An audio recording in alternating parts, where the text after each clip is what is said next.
Welcome all. This is Matin at Plutonic Plains or Mario, and I got here Christopher again, Christopher Pradam of Synergistic Astrology, his book, and he's got his own channel. I'll put it in the comments again, so you guys can check it out. Those of you who didn't hear the first one, and we were just talking for like an hour already. We didn't even hour and a half almost, and it was amazing. Christopher always brings brilliance, and I got his book here. Here's the book again. And I'll put the links again in the new video that I put out. And we were talking, we're going to go over it because it was so brilliant. So Christopher's going to break down, he's going to say hi, and then he's going to break down the sequencing of astrology and how, I mean, we know it's the language of this place, you know? So it's the interpretive language of this place. I'll let you correct me. I'll let you correct all that. I gotta open a window. It's hot here, man. I get hot too easy. Okay, go ahead, man. Share with us. Share. All right. So when you deal with the concept of sequencing, because we're living in time and space, all right. So we know days, we know hours. Everything's about following the sequence. When we look to space and we look to the planets, we're looking at their orbital movements. There's a sequence. You can follow it. Really, everything on the earth, if you look, there is sequence. But then we tend to look at man and we say, oh, they're just free will. They do willy-nilly. Maybe not. Okay. Man, this willy. So, I mean, when we look at the birth of a child and we look at the gestational development from conception to birth, we see a sequence. That's what doctors follow, sequence. Okay. So when you also go into health, like when things start breaking down, they can sort of tell because they understand, oh, this fits to this, that goes to that, and so forth. So you can track it down. It's sort of what logic does. And it's really where Mercury comes into play. Mercury is the one who identifies sequences. That's what Mercury does. That's how we communicate. That's how we form words. It's all from the idea of understanding a sequence. Now, we experience things that we don't always understand where it's coming from or why, because we're not able to see the sequence. All right. At least we don't identify the sequence. You could have things, I mean, again, Is it an additional layer, real quick, that you know your Mercury is in Aries, for example, mine's in Libra. Is it an additional layer? Is the style. Yeah, that's the style in which your ability to sequence will focus on. Okay, you're dealing more with style because you have the nature of Mercury, which is the idea of identifying sequence. All right, you could sum it down to that, or at least we will in this conversation. And then, so that's why you form communication. So words there's a sequence to what I'm saying. All right, so we're taking a thought. You have learned to, as we talked about before, you've learned to understand my vibration, as it were, and the way the tones work. You're just hearing sounds and you're making sense of the sounds because we've learned the sequence of the sound. This means that. Okay. I mean, that's what we're doing. If we were writing it out, it would be different because now your eyes are seeing the shapes and putting meaning to the shapes. It's a different form of communication, and it's very different. Verbal communication is very different than written communication because it's using different parts of the brain in order to understand. Okay. So some people are better at the written, other people are better at the spoken. So that's the way it works. And we go to sequencing. Now, something that people always will identify with when you deal with sequencing is when you're watching a movie. And you see the movie and you see it going, and all of a sudden you're like, bull, that would never happen. Why do we say that? Because it's not following a sequence. It's like, that would never happen. We recognize when things do follow a sequence, and we see it when they don't. And Hollywood can't get away with it. All right. Real quick, it's so Yeah. weird. Like I've always had trouble understanding the narrative of films because I have very slow understanding of imagery as it moves along because it's dependent on imagery, not the words or the subtext or what they're saying, but it depends on the whole, the mise en scène. There's another term for the cinematography of a film, but I can't follow it. I would always have to ask my brother, what happened? I don't know.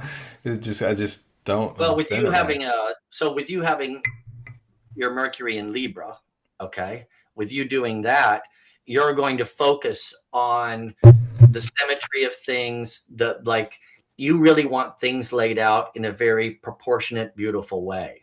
All right. That's what you that so you're taking in the proportion and the beauty. You're going to understand things much better in a sense in a still frame. Okay. In a still frame, you can see the proportion, you can see how things fit and all that. So you like something set like that has more of a beauty, or something that is a little more slow paced, so you can see the form where you're not rapid. So for me, my Mercury being in Aries, it's very rapid. It moves really quick. So, and it's very just spontaneous. So that's the way my understanding of sequence works. It functions in that way. Again, everyone's going to have their own style of seeing how a sequence goes. All right. But here nor there on that. So you're dealing with the idea of the form of communication, the form of sequencing. All right. We look at the movement of the planets. We look at the transiting. These are all sequence. I mean, you take a day. We start at a certain point. We have the hour. We're at 8 o'clock in the morning. Things are starting. People are getting up. The day is going. We get to the noon. Again, this is all, we program everything based on a certain sequence. Here we are, it's Friday. We got the weekend coming up. Okay. We plan our lives around that sequence. Right, right. So everything is built that way. Now, why is it built that way? All right. So this is when I get a little more into the theology of things. You deal with the concept of what we call God. God is the eternal, and the eternal is everything all at once. All right. It's everything all at one time. Everything is contained. So there is no movement. There really is no nothing, and yet there is everything. That's the concept of God. There is no sequence because there is no time, and there is no need, in a sense, to communicate or to grow or to change or anything, because everything is. And then from that state of isness, from that state of eternity, there is an utterance. Like there is in a sense, almost like an overflow. And we get the idea of logos. Logos is the idea of a vibration. It is a word. It's called the word. So a singular word is spoken. And from that singular word, all of the universe then comes. Everything comes from the singular word of eternity, because captured in that word is eternity, now all laid out in a universe that is all in a certain harmony, moving in a sequence. All right. Everything continues to expand. It continues to move.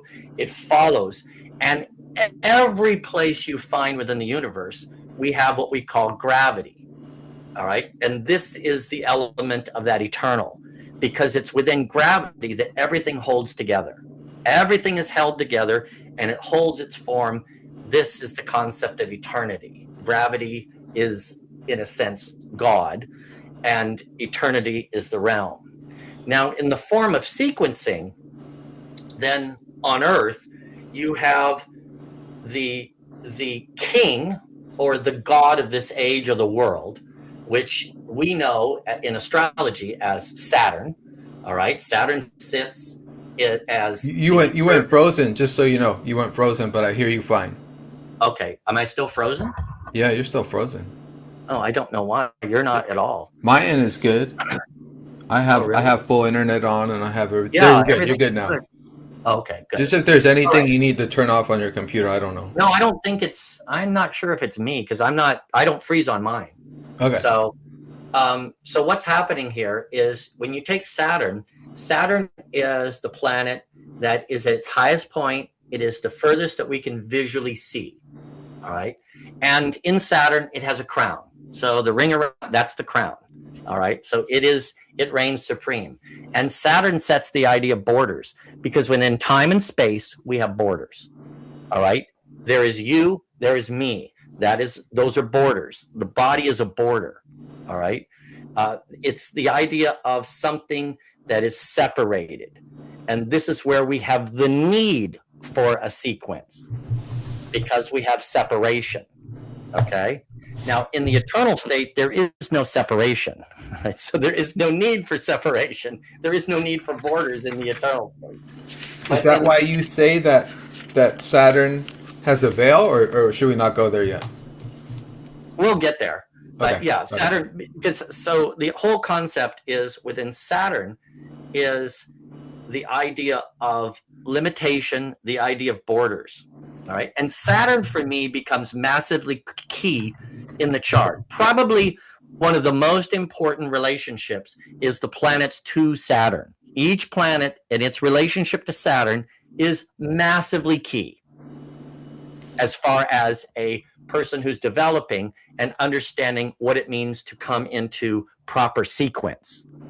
And what I mean by proper sequence is your proper sequence. Sequence is unique to you. It's described in the chart, but it is unique to you. Saturn sets a law. All right, so Saturn is laws. And we oftentimes live by laws because laws are for children who are developing an understanding of the nature of the law. All right, that's what we do. We're born, we have to learn language, we have to learn how to walk, we have to learn how to talk. This is all learning sequences. In order to walk, you have to learn the sequence of the movement of the muscles, correct? Yeah. All right, so that's learning that. In order to talk, you have to learn the sequence and understand the words, how to form the words, how to say them, and understand that word has meaning. It's what's identifying a particular object or person or thing.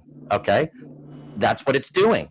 I mean, if you really think about it, it's amazing what a child has to learn. Like, they're having to learn everything. They're having to learn all these new sequences that they haven't had to function in. All right. So it really is amazing when you think about it. The fact that we can do anything, the fact that we can talk and communicate is pretty amazing. And we just take it for granted.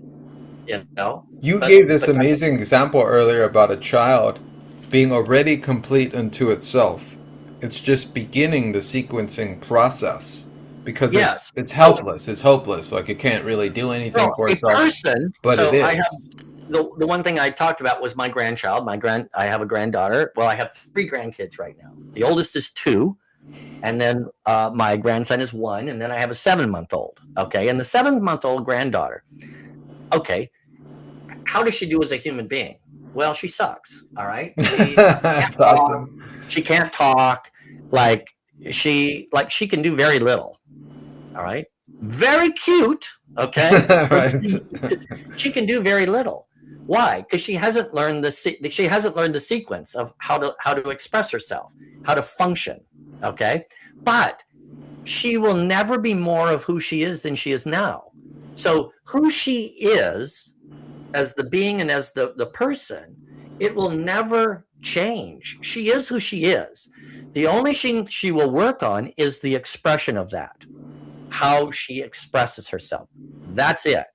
Who she is will never change. How she expresses.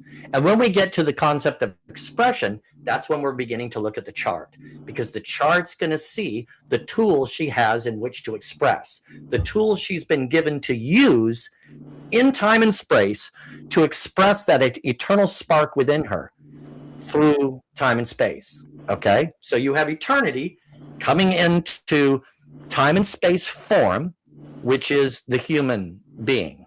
Okay?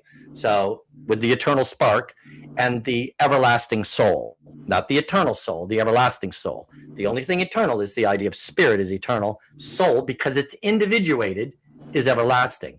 Anything that has a border is at most everlasting. Oh, that makes sense. That's good. That's good. Yeah. Okay. Because Got if it. you're borderless, there is no distinction. All right. If you're eternal, there is no distinction. So the spirit is eternal. The soul is everlasting. Did you ever read Okay. Swedenborg's Heaven and Hell? The mystical. So I read that in my early 20s because I was going to start at a psychic school, and I just felt that that was my test. That was what I needed to read to understand what I was going to be doing. And in that book, he described heaven and hell as eternal, as absent of all space and time. But he described it in such a way where it was, it was Yeah.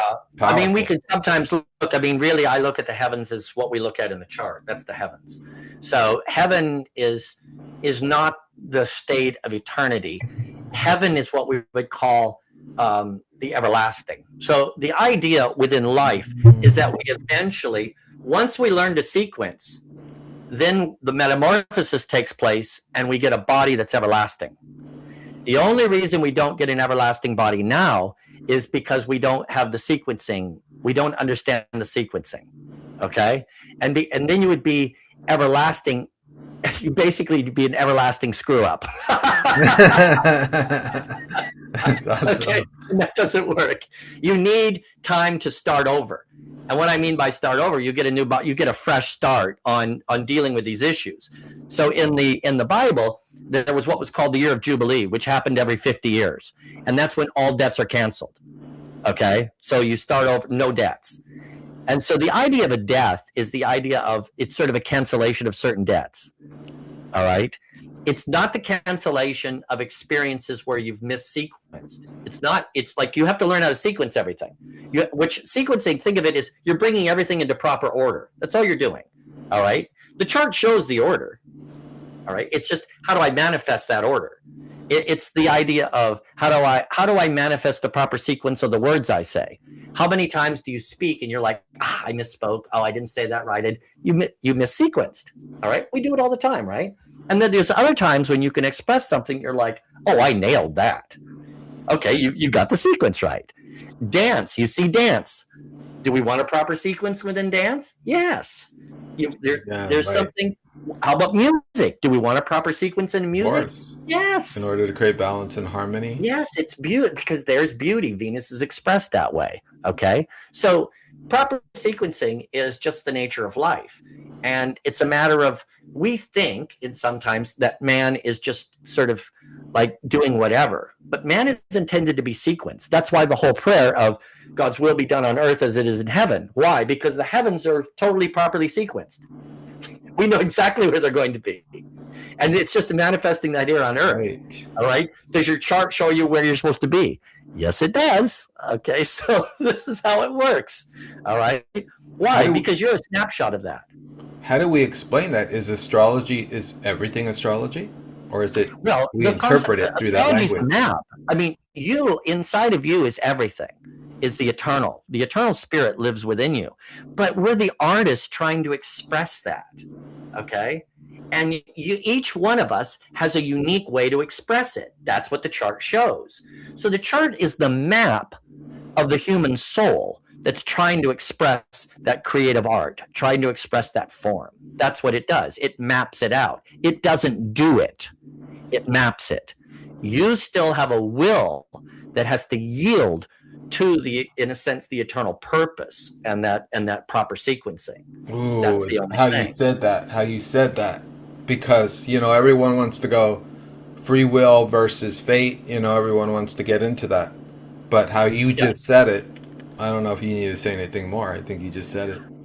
Well, there is the idea determinism. Is there an aspect of determinism? Yes, you're designed. Okay, you're designed, but you have a free will in which you can cooperate and you can yield to the design, or you can fight against it. It's the idea of gravity. If you fight against gravity, all right, you're just going to make life difficult. But gravity is not going to change or lose. You just still have a struggle through it. That's it.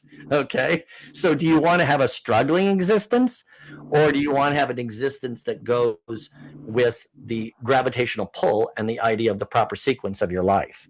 Okay. That's it. Okay. And so we go through these different experiences like we talked about. So again, why is the relationship to Saturn so important? Well, Saturn is law.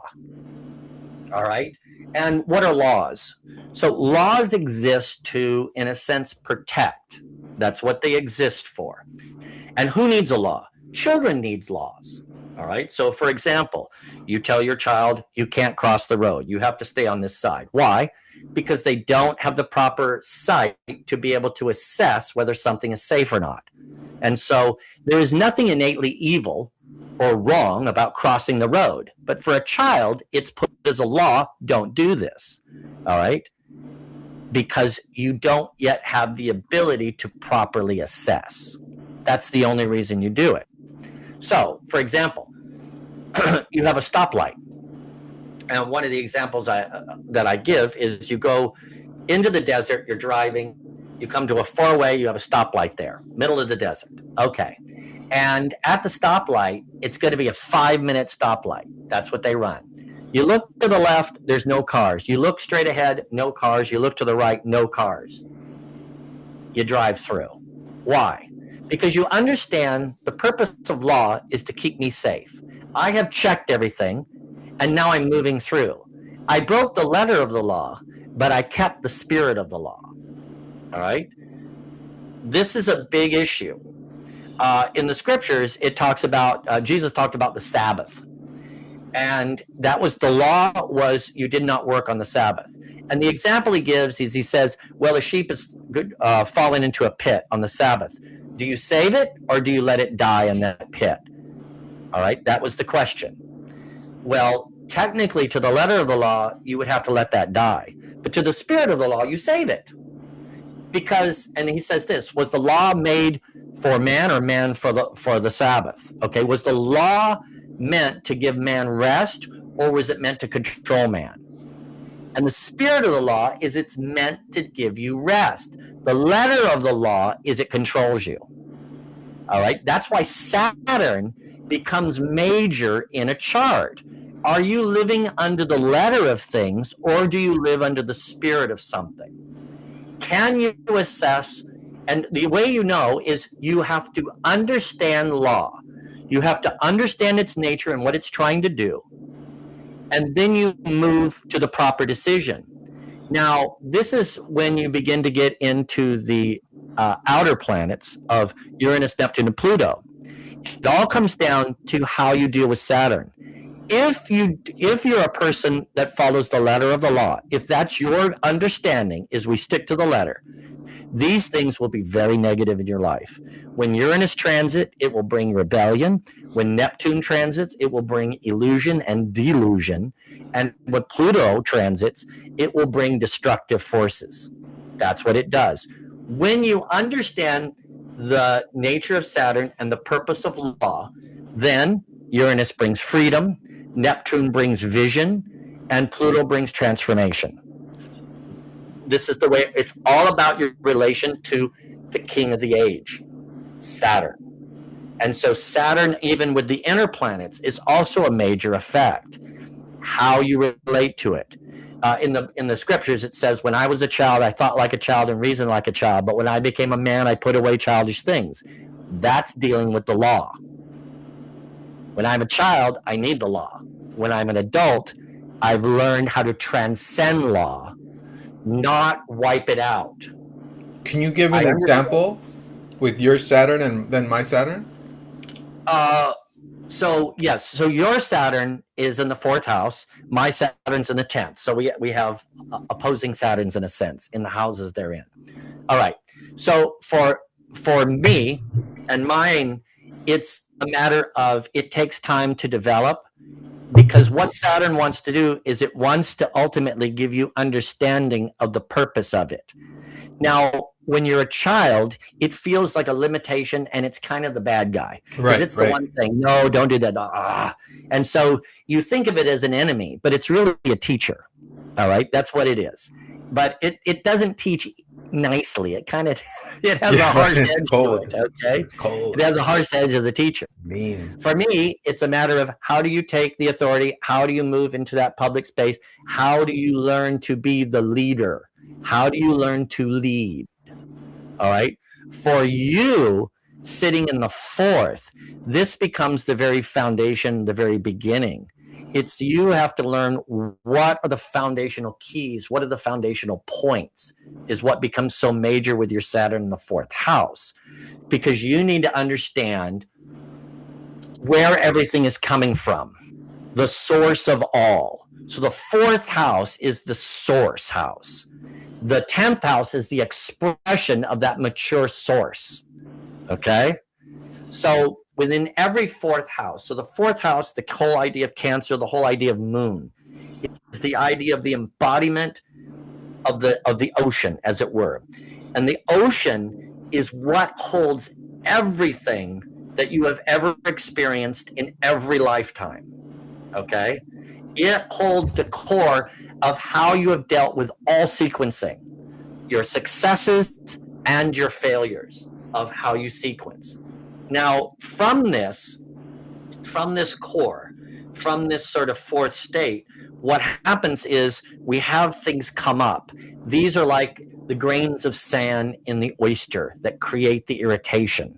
All right. So there's a storm. It brings certain things up to the ground. This tends to move our emotional state. And what happens is Gemini kicks in and wants to understand the sequencing. It wants to understand how that's working. Now, it's failed in past understandings. All right. But it's trying to understand what is the proper sequence of this thing in order to smooth it over. But why Gemini? Is that your example? Sorry. So Gemini and Mercury, same thing. So Gemini, Mercury is the concept of, that's what does sequencing. So it's Gemini that understands and communicates sequencing. Got it. So when something rises from that moon fourth house state, okay, when it rises up, it brings you something to deal with. So an example would be the child is born, the baby's born, okay, and it feels pain in its stomach. That's the grain of sand, but it doesn't know how to ease the pain. And so the mother, fourth house, nurturing, takes the child, puts it to her breast. The child will leech on, begin to suck, and take the milk, and all of a sudden the pain goes away. The child begins to learn sequencing. They're learning the order of things. Pain, suck, remove it. Okay, removes the pain. We deal a lot with the idea of dealing with discomfort. That tends to drive everything. If we were in a state of peace and awe and bliss, we would learn nothing. Okay, because we wouldn't move. Because we would just be in a state of bliss. Okay, you're not moving from that. That's like wow, but that's not what we're made to do. We're made to be artists who have to create that art. That's what we're made to do. And your chart shows you sort of how you're designed in that way. So for your particular fourth house, this all becomes a major issue. All right. So what is that grain? What are the things? How do you deal with it? And so your nature is to understand, how can I properly be the mother that can give the milk to the child so they can understand the sequence? Okay. Like that's what you sort of that's the whole concept of fourth house.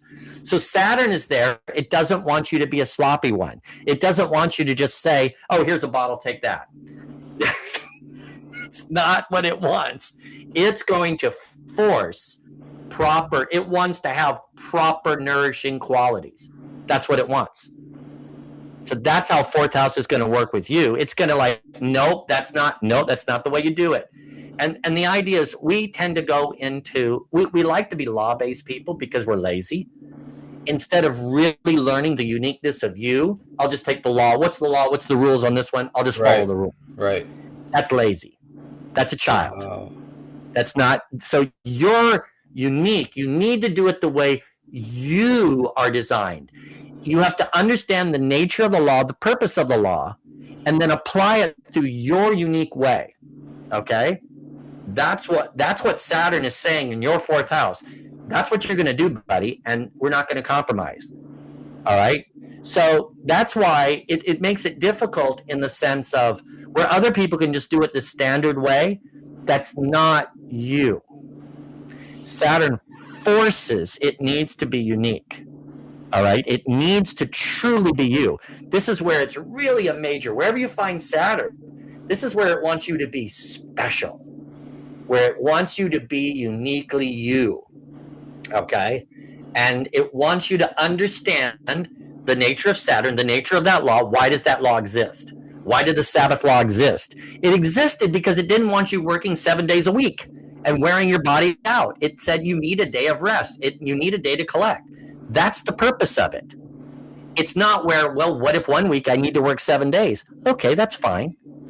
That's fine. Take Wednesday off. That's fine. Like, really, the spirit of the law is to understand you need a day.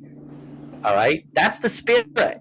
The letter is, nope, you take this day or we're going to kill you. That's the letter. Okay? And so if we take and we're looking at astrology that way, nope, that's what this means. That's the end of it.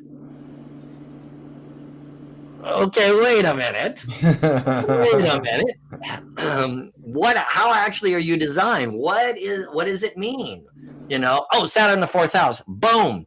Yeah, but it's not just Saturn in the fourth house. What sign is it in? What's the style? What degree is it in? How are we going to specifically do this?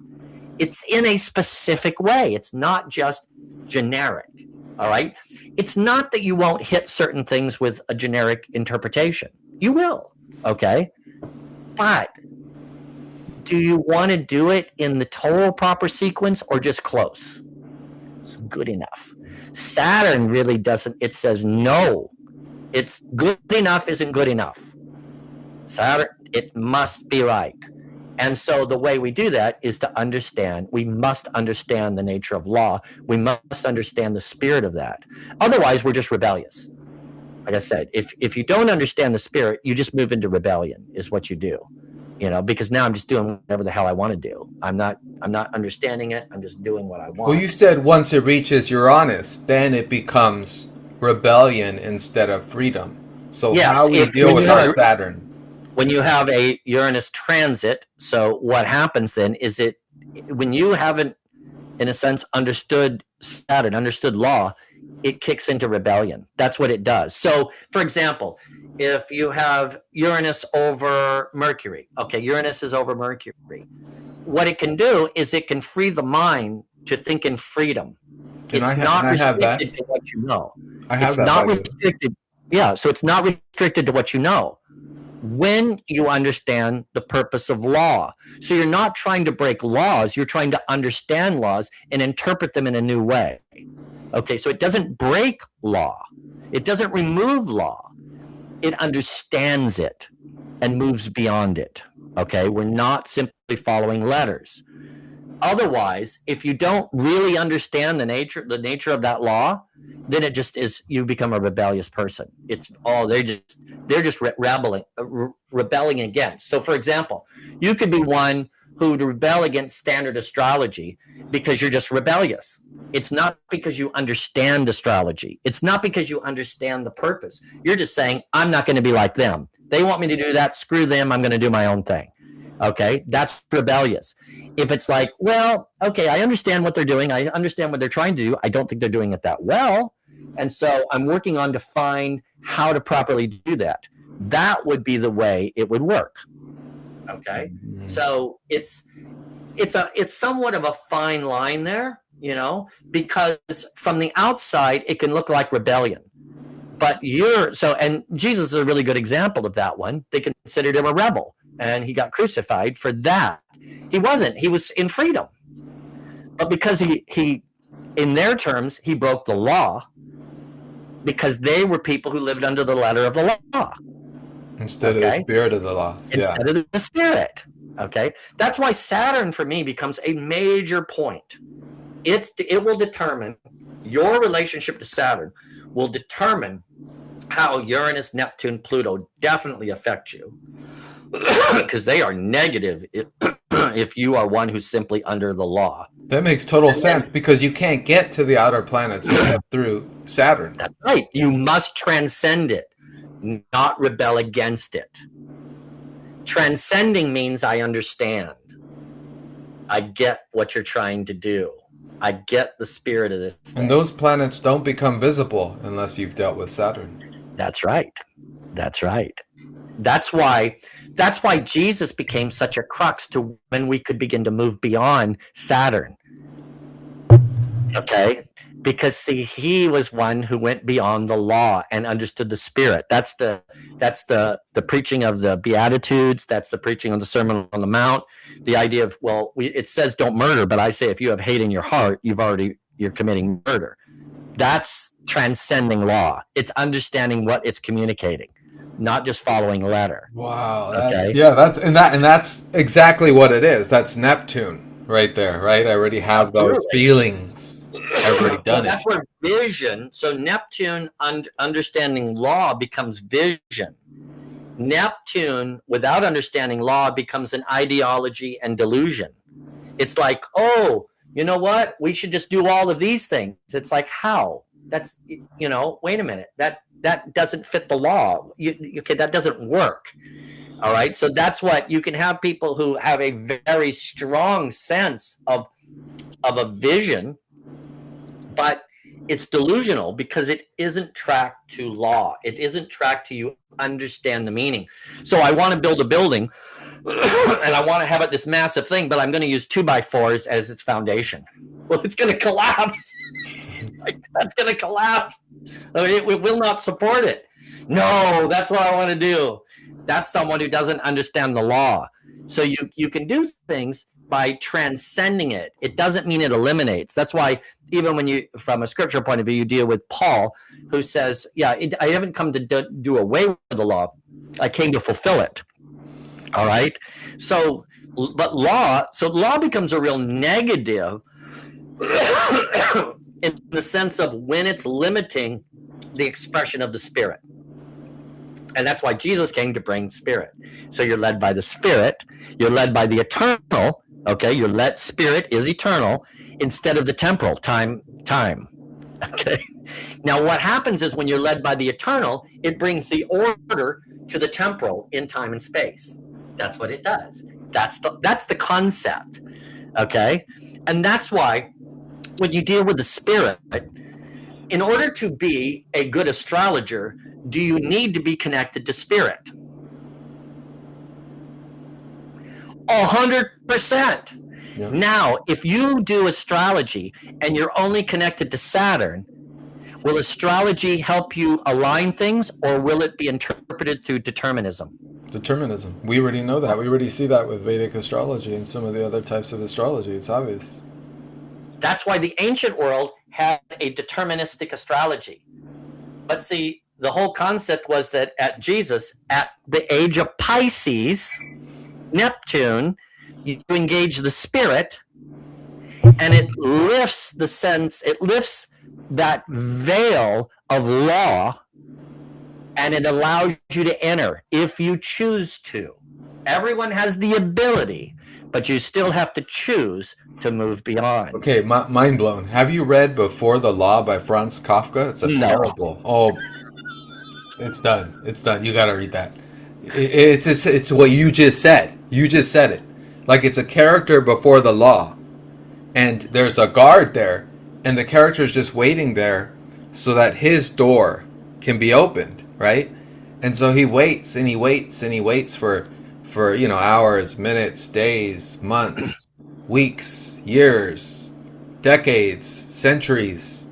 And then finally he's an old man, he's growing old, and he whispers to the guard, or he says something like, like, I'm old now, I'm going to die, can you just let me through, whatever, And the guard says, well, you could have entered at any time. This was your door. Yeah.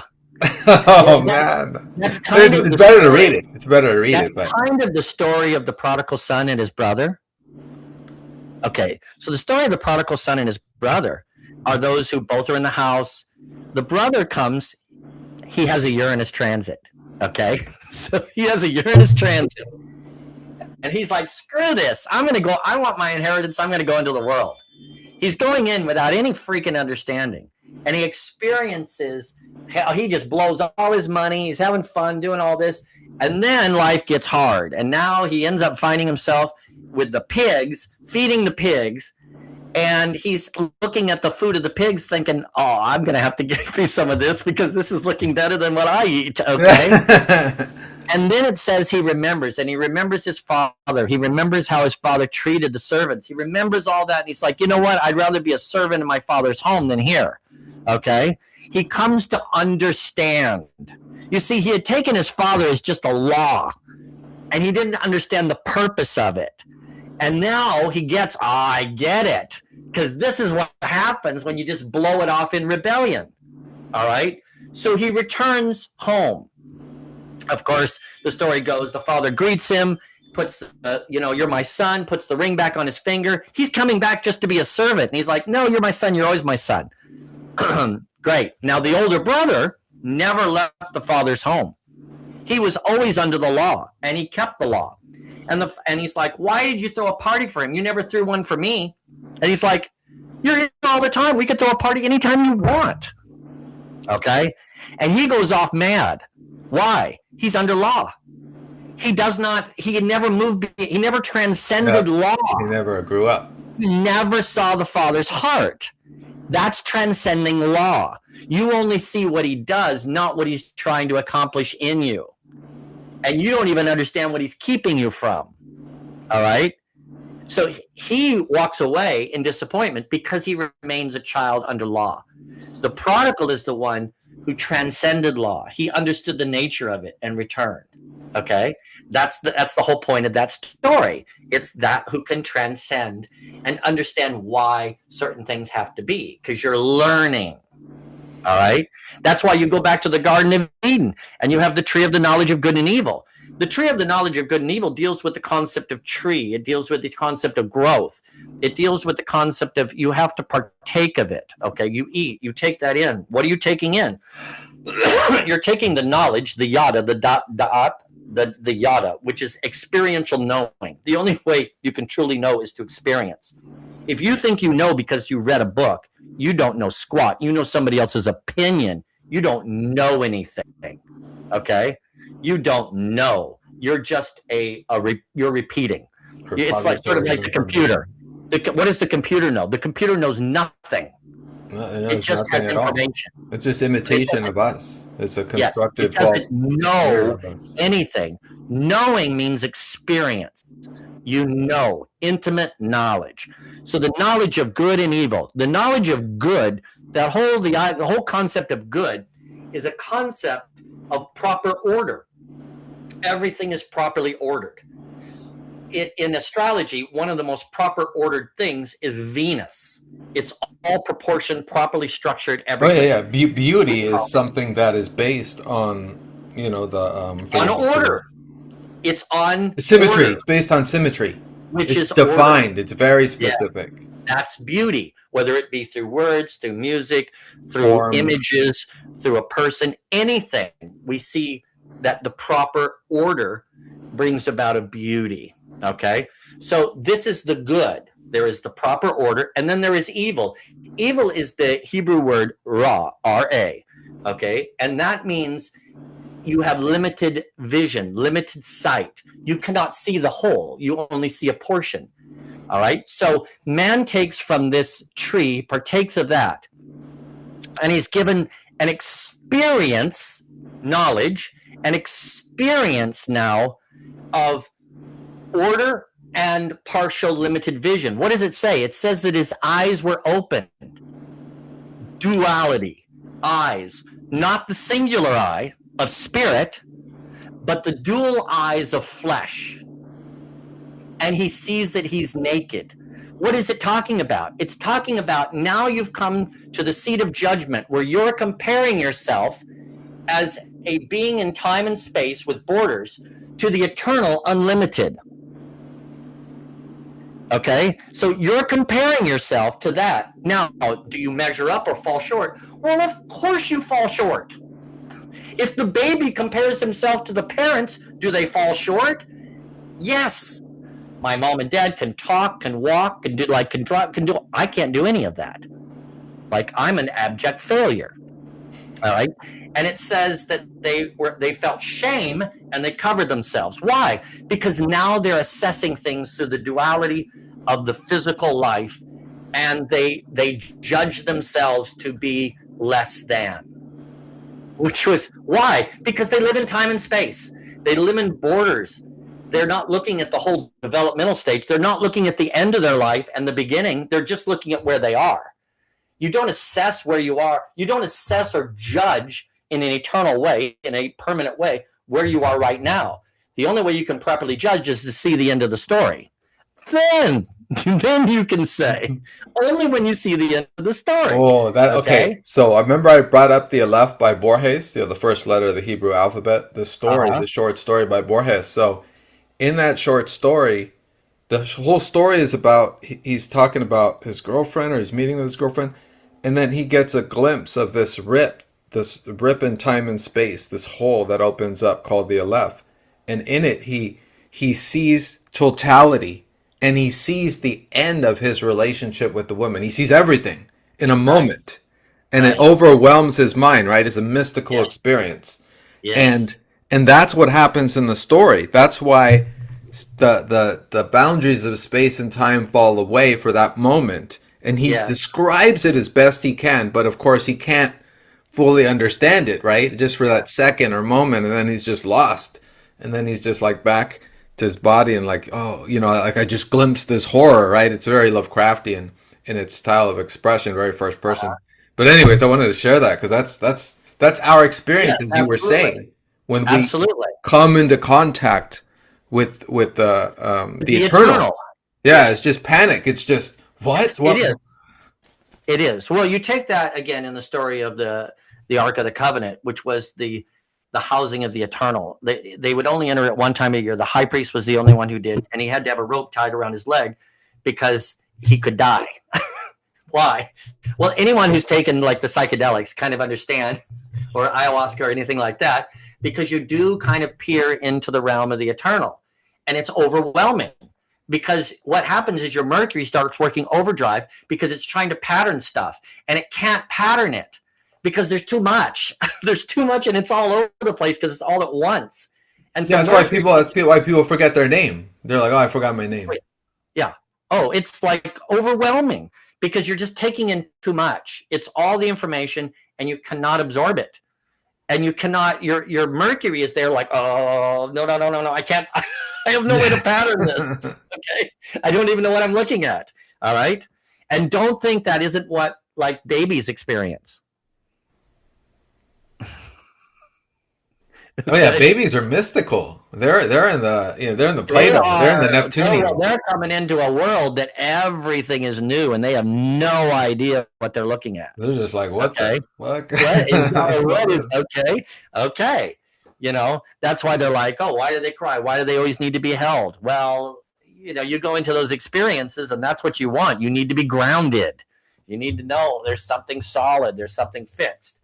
Okay, so getting back again to the whole idea here, you take the idea of the prodigal son, you take the idea of understanding law, overcoming it. You have the garden, and you have this idea of mankind now entering into the phase of childhood that begins to understand the idea of how to live life, how to sequence life. And eventually they'll be given law to help them. All right. Law is not given as the end. That's why it's called the tutor, or, it helps you, but it's not the end goal. All right. The end goal is understanding and then transcending it. So, you would have people who are going to real quick. So sorry. Just to rewind, you said astrology is the tool we use to sequence properly. Yes. That combined with spirit. Spirit has an intuitive knowing. Astrology has an outward, and you combine the two, the intuitive knowing and the outward formation, and that allows you to have understanding. All right, that's where understand. If you just take one, it's very deterministic, and you'll go down a deterministic road. And that's when you fight. That's when you're really dealing with law, and you'll fight spirit on that, and you'll get yourself in trouble. Okay, I'll just tell you that you'll get yourself in trouble because This is why a lot of the church rejected astrology, because it was being taught deterministically, and the only way we can really introduce it back in fascinating is when you combine it with spirit, and you understand that these work in harmony. They're not opposed. We're not dealing with determinism here. We're dealing with sequencing. That's different. But it's a little paradoxical because it's also sequencing. Also, there's a sequence. There's a sequence, but there's an order. No one denies the fact of law. No one denies that. They deny the fact that you're telling me that my free will has no issue here. That goes against our eternal state. Okay? Don't tell me I don't have, especially do not tell me I don't have free will at all, because that's a problem. Now, you can say you're going to enter a certain thing. Am I going to enter it with an understanding of law and be able to transcend? Or am I going to enter it under law and I'm going to fight it? That's free will. That's free will. Okay? So that's the concept. How much free will does the baby inside the womb have? No, a little bit. They can kick here or there. Yeah, a little bit. Can they just choose to leave? No. Okay, so limited. All right. And we have a certain sense of free will. But to say that I can just ignore the chart and I can ignore the transit because I have free will, well, okay. Yeah. It's problematic. You're a part of a universe that's moving in a sequence. If you think you can do whatever the hell you want, you kind of don't understand the universe. And you're just at a childhood level, and maybe you're just in rebellion. Okay, fine. Okay. But you know what's going to happen? You can say that paddle that's swinging around, it's not going to hit me. And you can look and I can see, it's going to smack you. Okay. You can think you can get around it. You're not going to get around it. This is how you can deal with it. These are the sequences. This is how you can use it for your benefit. That's the beauty of astrology. Once we begin to merge it back in with spirit, instead of just legalistic sort of forms, we'll have a much bigger audience. We'll have many more people will begin to move into it and understand the power of astrology and how it works and how the heavens give the signs and show and display God's will, which again, God's will is the proper sequence. Why? Because God is the eternal. So you don't want to think of God as this man in the sky. Okay. That's not, God is the totality of everything. And then we're not even going to get into the whole concept of the gods, which there are, but here nor there on that. They're not eternal. They're everlasting, but they're not eternal. And so, there's difference between the two. So that's why, again, that gets into a whole other thing where you deal with the idea of monotheism and polytheism, which I embrace both, but in the proper sequence. When you get screwed up is when you get them out of sequence. When you put polytheism and don't understand the concept of monotheism, you're out of sequence. When you understand that everything comes from one, but it's all in form and it has a sequence to it, then you're good. If you don't understand sequencing. Let's go back to your greatest claim to fame so far in this video, which is that we must come to terms with Saturn in order to engage with the outer planets. How does really to engage with almost any planet, but especially the outer? Yeah, that's what you said. You said especially the sun also initially. So absolutely. Was that? Oh, absolutely. Yeah. So could you give the example of the coloring in terms of the sign? So we have trine Saturn, right? Your Saturn's in Aries or no? No, my Saturn's in Pisces. Okay, got it. So could you give an example of Pisces and Leo? And Leo also? Okay, so I mean, you know me, I give it like right to the degree. So So I don't take anything as a singular, like nothing. So the idea that my Saturn is in 9 degrees 41 minutes Pisces. Okay, so if I go and I look up 9 degrees 41 minutes, I'm going to see, because see, nothing is just static, and that becomes static, and that's not the way energy works. It moves between things. That's the way energy works. And that's why All you right. have your sequencing in your Yes, book. that's why we do the circuit. But then we all but so in the book it gives the base and the end. It gives the alpha and the omega, the beginning and the end. Okay, so I'm working all on getting the circuits all done, so that you can see each step. But yes, it's base and end. So you deal with 10. So this becomes a 10-degree Pisces, is what it is in the book. And 10 degrees Pisces is connected to 30 degrees Cancer. Okay, so what does that tell me about my Saturn placement? It's both in Pisces and it's in Cancer. It has that dynamic, and it sits in the 10th house. But the vibration, mine is the vibration fuses deep philosophical inquiry with bold creative self-expression. Individuals with the energy possess an instinctive drive to uncover life's deeper truths. Huh. That's a big surprise. I didn't know that Okay. about you. Yet they are not content with passive contemplation.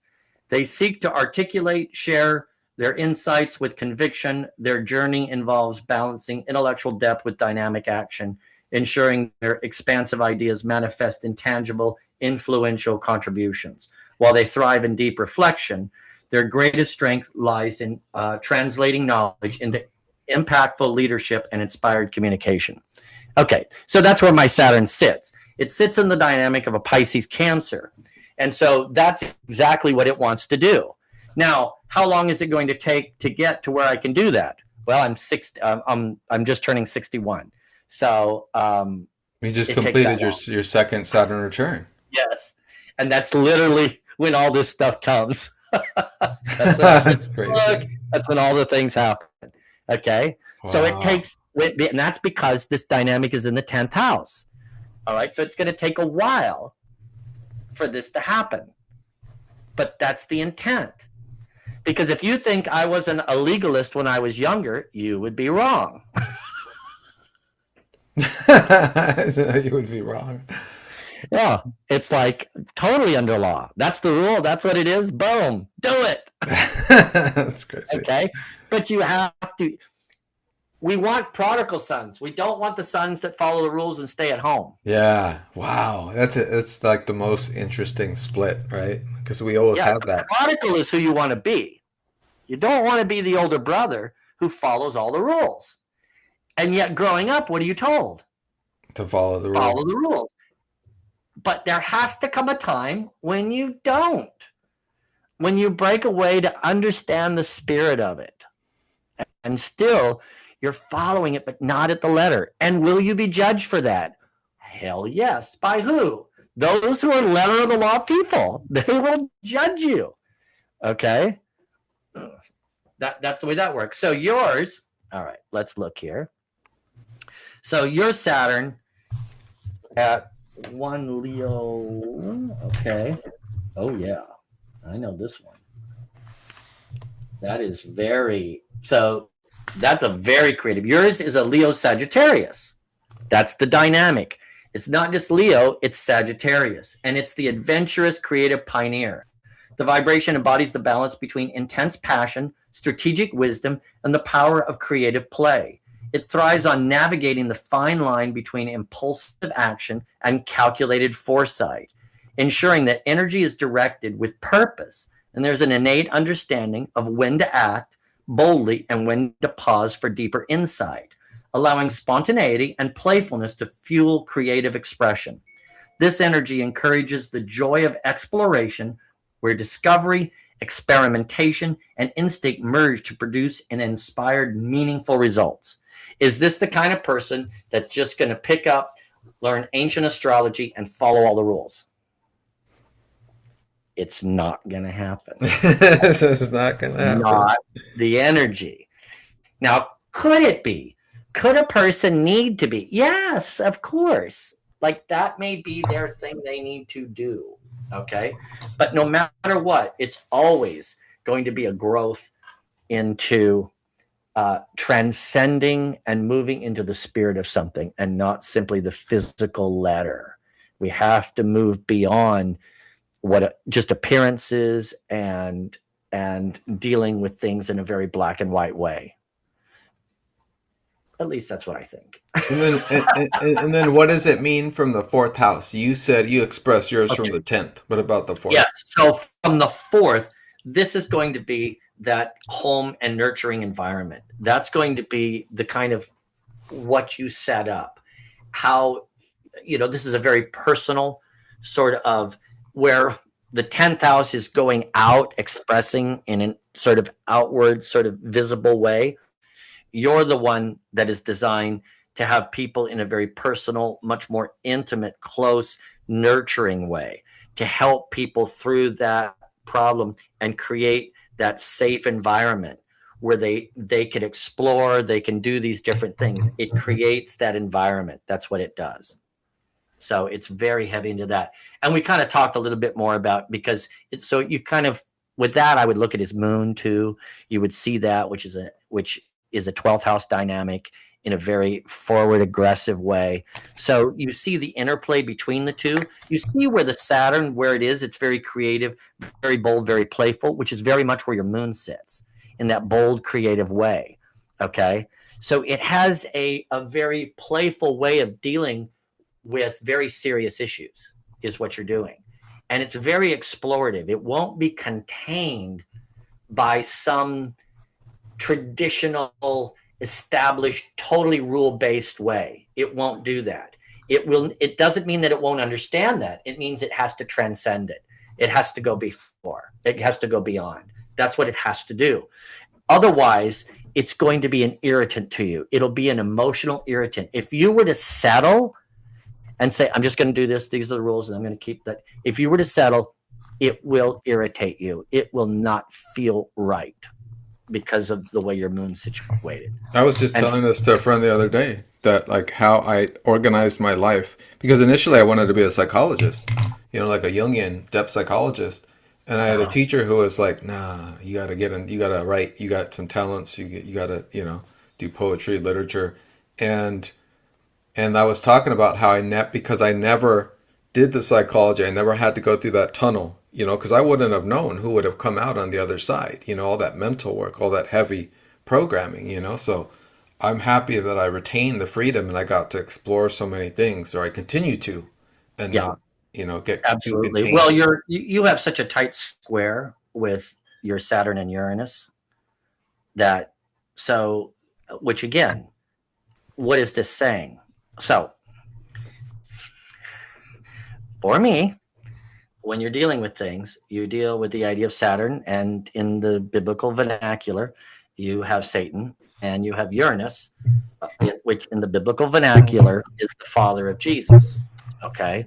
So Jesus is far more of a manifestation of Uranian energy. Instead, it actually, which is a transcendent position to Saturn. That's what it is.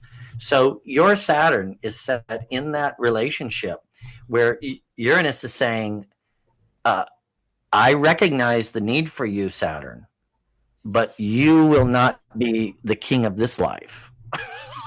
That's not going to happen. We're going to move into this Uranian position, okay, and we're going to express it from there. Which the idea that it's in that strong scorpionic, it deals with dealing with things as they are and not hiding from it. It wants a certain reality, is what it's doing. So your freedom is found in reality, not some fake fantasy.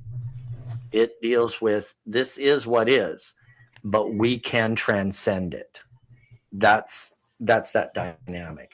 So, and yeah, that's very strong. And so you again, all you have to do is understand the nature of your chart, understand the sequencing, understand how these things go and how these things flow, And does it remove all challenges from your life?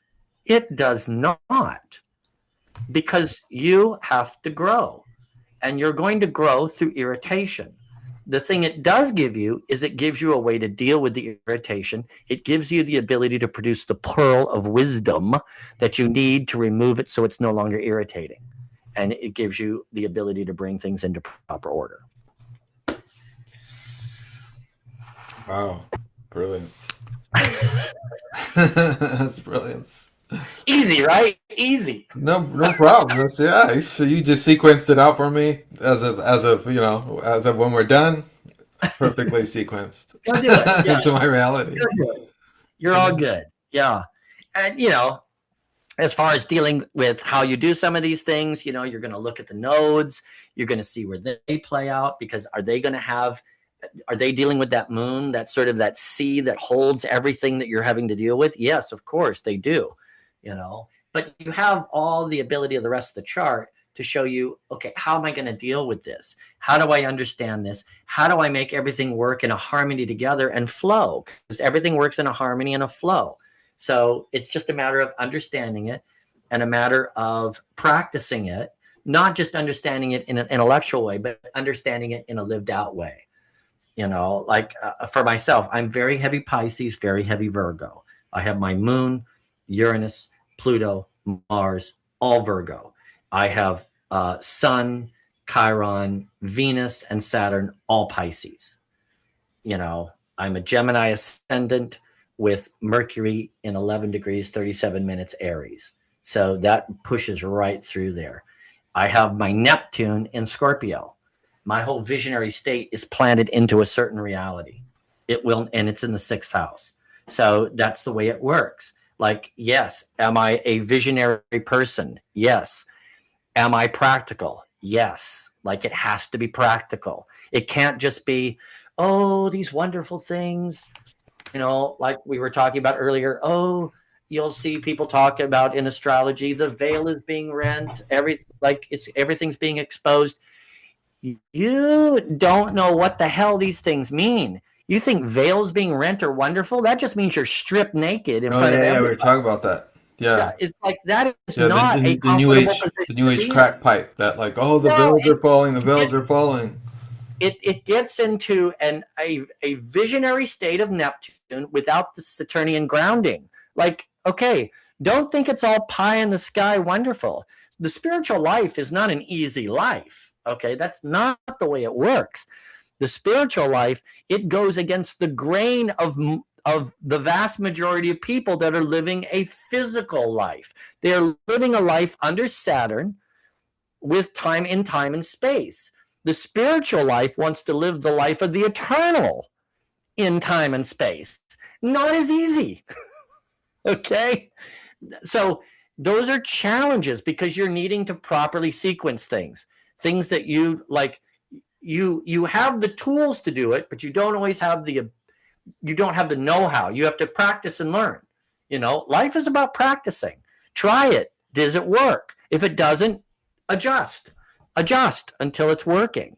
That's the whole concept. You have the chart. Work with your chart. That's why we have them, so we can like figure out what this means. That's what I do. I want to understand my chart. I won't want to give you information that is stuff that I'm not working on myself, that I'm not practicing, that I'm not trying to figure out how do I properly sequence that? How do I do that? How do I express that? How do I say that? Yeah, I have to work on that constantly.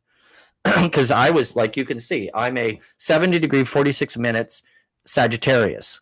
That's my South Node. What does that mean? That means I tended to trust other teachers, and I tended to trust their words over my own thoughts. Okay? It's a 7th house dynamic moving to a 1st house dynamic, and it's moving into Gemini, 17 degrees, 46 minutes in the 1st house. I need to learn to express my own thoughts, not just repeat other people's thoughts. And growing up, I would hear people teach. I would think they know what they're talking about more than I do. Okay? And it's not that they didn't, but that's not the end of it. I had to learn how to find my own voice, how to learn how to find my own philosophy, my own understanding of things through my own experiences, so that I can talk from a place of actual lived out experience and not just theoretical, which you have a lot of people speak in theory. They didn't live it. They just know that this is what was said in the ancient books, and so I'm just going to repeat it instead of understand it. There's a lot of that. Yeah. Yeah, well, that's what I was last time. That's what I had started off doing. All right, that's my south node. That's like, okay, I've got to fix this. What am I given to fix it? I'm giving a Mercury in Aries. Okay. Does it want to be contained? Well, hell no, it doesn't want to be contained. Does it want to follow all the things? No, it does not. That's why I'm given that. To deal with this problem, I need that. And that takes a little bit of practice and learn. Oh, okay. When you're young, can it start off as a bit rebellious? Yes, it does. It did. Definitely rebellious. I did, because I didn't understand what I needed to understand. But I didn't give up. That was the key. You don't give up. And you keep pushing until you figure, oh, that's how this works. And that's what took me from just studying the Bible, studying theology, and studying astrology, because I was able to combine the two, and it enhanced both because they're not separate. You don't understand. For me, you don't really understand one without the other. There is nothing that has more archetypal dynamics of energies than expressed in the scriptures. Oh yeah, you were saying that. You were saying that over Greek mythology. Oh, even more. Yeah, and I love Greek mythology, but the Bible has way more of the analogies of the enactment of the energies than even Greek mythology does. And it's in wonderful detail because it's in the Hebrew, which the language is so rich in meaning. Like each letter has such depth. It's incredible. And so you learn more about the archetypal dynamics. I'm constantly going over what these things mean and wanting to refine them and get them better and more and more and more, just to get more depth. So it's never ending. I mean, for me, as I know for you too, and probably for anybody that's made it this far into the video. Anyone who's still listening, they're like, yeah, probably in the same boat. You just want to understand it at a level that is beyond where most people function. You want to understand it in the little detail. Like that changes things. It just tweaks it a little bit, but that little bit ends up being a lot over time and space. That little tweak. Powerful. Because you just took us from the general to the specific, right? And then back out almost, because you're like, yeah, because it's encompassed by the studies of the Bible and the Hebrew and the mythology, all the Greek, stuff. all the mythologies, all the stories, because our brain works in story form because it understands sequencing. See, when you take facts, they can be like separate, this, and this, but a story follows sequence. Fascinating. Wow, you hit it. And that's why we remember. We remember stories. We don't always remember facts. And it's so interesting, too. When I went into school, I decided to study literature, which is stories. And what are those stories based off? What is American literature based off? It's based off the Bible. We understand life through stories. That's why Jesus spoke in parables, because we remember the story. We don't if you teach it flat, like this is that and that's that, like people don't remember. Yeah. But you remember a story. You could remember the story of the prodigal son. You can't always remember all the facts, but you remember because it flows to something that touches within you. There's something inside that moon inside of you, that deep well that says that resonates. That doesn't cause that gives the waters, and it stills those waters. That's what it does. And that's why, the mind, that's why you take the story of Jesus when he's in the boat and the disciples are there and there's a storm on the water. Okay. That's the idea of that moon inside was stirred. Their emotions, they're all over the place. And yet Jesus is in the center of the boat asleep. It's not bothering him one bit. Why? Because he's transcended. He understands the purpose of law and he transcends it. And so all he does is he gets up, he goes there, they get him up. He just says, peace, be still. And boom, it's done. It's done. And this is the idea, what that that power can do. This is when you're having that storm. And then what do? You bring the sun out. And what does it always do? You have a storm, and where's the sun? You can't see it. You can't see it in the storm. But then when it clears and the sun comes out, what happens? The water's still out. And this is the idea. This is the place of the Christ, the Son of God, the Son that stands there and is there, and the water's all stilled. That mind, that emotional state can now be stilled. Why? Because you function in the energy of the sun. That's why it touches every aspect of your chart. When you look at that sign. Yeah, do you want to cut it off there, or do you want to share a little about like aspects with the sun? Because I have a fun one. Well, the sun is, so the sun, think of it this way. The sun is the energetic source of light. Everything else radiates the light of the sun. So your sun is affecting every other sign, every other planet, because it's energized through the light of the sun in your degree where it sits in your chart. Okay, so it's not just sun, it's your sun is particular. Okay, so, you know, if we're looking at yours, which is going to be in. Don't say it out loud. I'm not. I'm just gonna. I get so freaked out about that part. I know you're weird that way. So last time on camera in the video, you went like this when I was looking away. It was great. So the unveiling hidden knowledge. Unveiling hidden knowledge. All right. So okay. That's your sun. Oh, wow. That's so cool.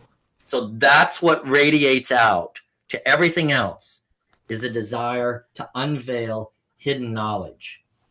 All right. And it embodies the process of refining knowledge into something highly structured and then applying it in a bold, confident way. It carries an intense focus on intellectual mastery, extracting deeper meaning from complex information, and ensuring that knowledge is structured for practical use. However, it is not meant to remain in endless analysis. It must transition into decisive, forward-moving execution.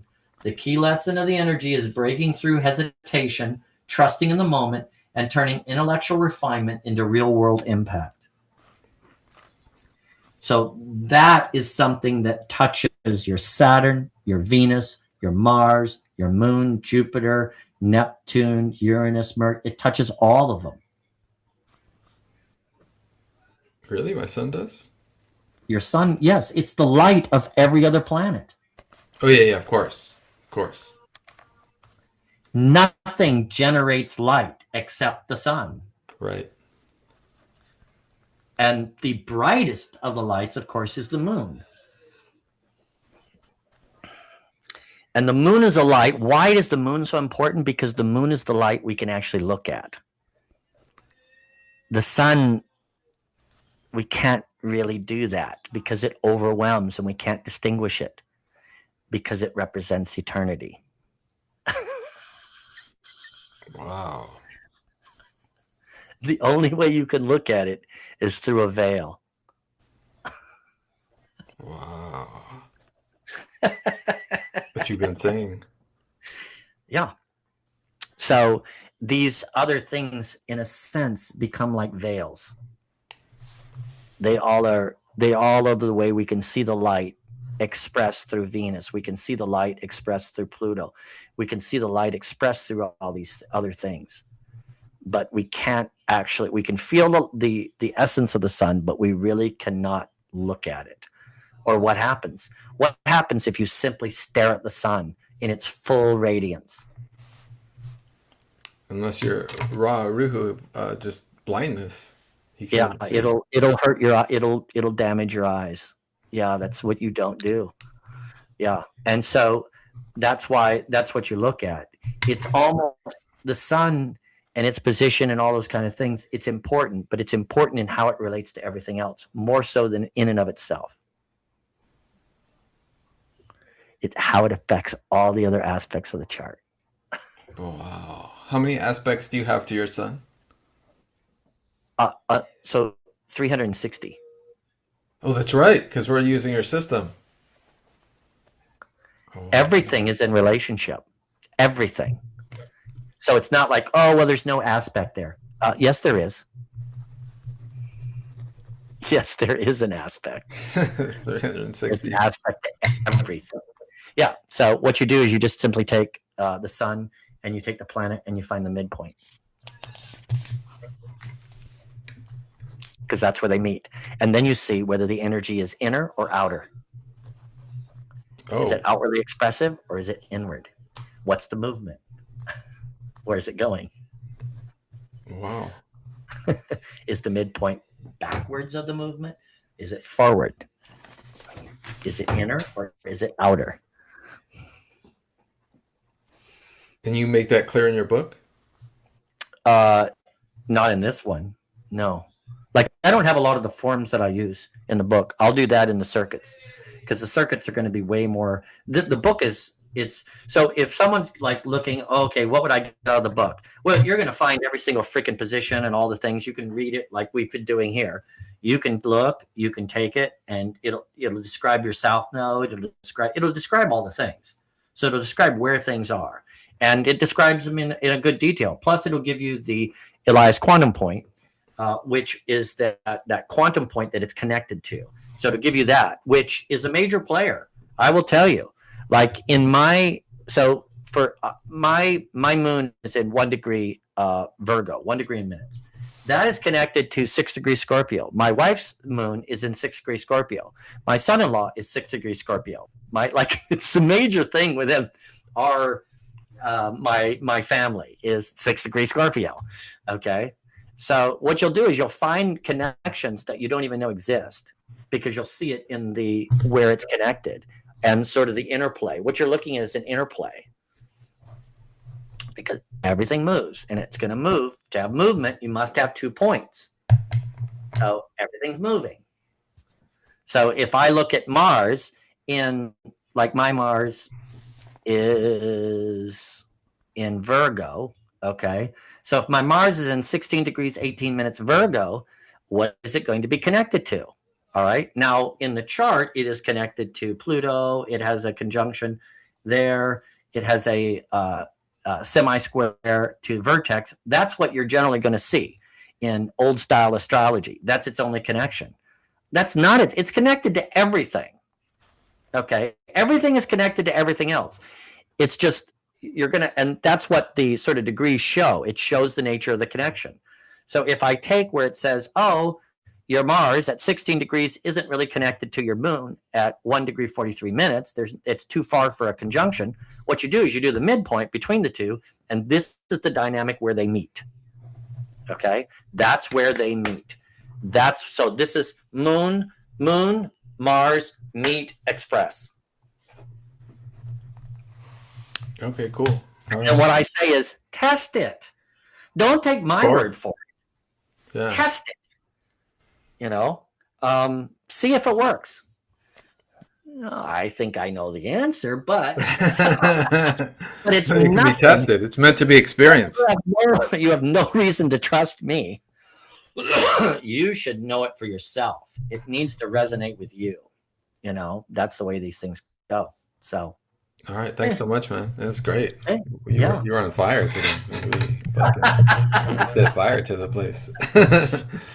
Well, right. When your Mercury is in Aries, what do you expect? As soon as I started talking to you, it was like Mercury in Aries. Holy shit! All my Mercury and Libra could do is just follow along. Well, it's right there. Yeah, it works good. There's connection. So. All right. Yeah. All right. But, all right, man. Thanks so much. So everyone listening, thanks for listening. Again, Christopher Pridham, his book. Synergistic Astrology. 360 vibrations defined. And I'll put the link in for the book, and I'll put his YouTube link. And I don't do a lot on YouTube. I mean, I do a couple little things here and there, but I don't really do, because I work better with, like in this situation where I'm talking to somebody, like it's way better for me. You shine, and we'll do a part 3 when it's correct, I'm sure, Yeah, no problem. All right, there we I go. can go like just name the topic. I'll just anything. Anything. I wanted to ask about the eclipse coming up because you were talking about your Pisces Virgo dynamic, and the eclipse coming up at 12 degrees Virgo, right? This is the last blood moon till 2029. It's a total lunar eclipse, right? And it's what is it? The moon is conjunct the north node, right? And the sun is conjunct the south node. I mean, it's like, and it's all Pisces Virgo. So I am my strength and my system, synergistic astrology right now, is set up for understanding sort of the inner workings and the sequencing of things within a human psyche, within the mind, within sort of the being. Got it. Got it. I will tell you, I have a buddy and partner who we work together. His name's Bounty, and he has quantum astrometry, and it is all about the exterior manifestation. Now, the detail on this on his system is unbelievable. Like, it's crazy detail. All right, and it nails things in a Let's not say more. Let's not say more right now.